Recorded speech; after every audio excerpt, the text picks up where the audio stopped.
Mahsusum bu güzel dünyada. Muhabbetim, ametim sen bulgin yenimda.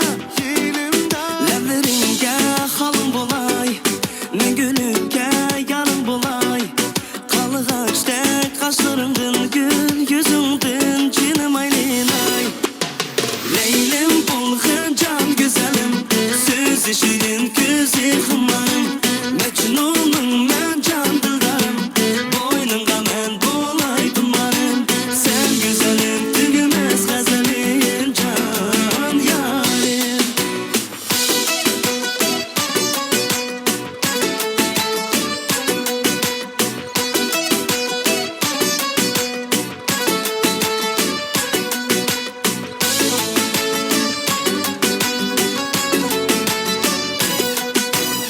Gel aşığım, amrığım, gül bostan bağlarga. Men saxlayman seni tanırıp yollarga. Yürügümni yar dinima, söymen yar bir senila.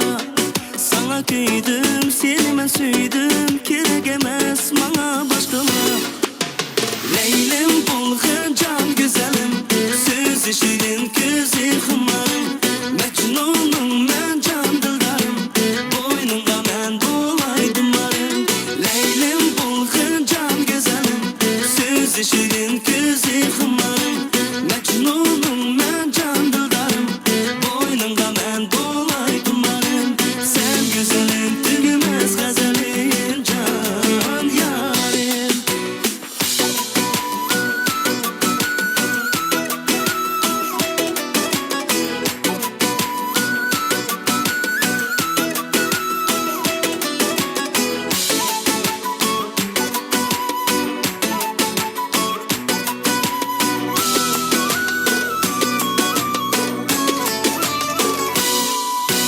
Leylim bulgin can güzelim, sözü şirin közi hımarım.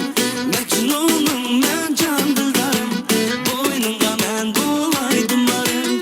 Leylim bulgin can güzelim, sözü şirin közi hımarım.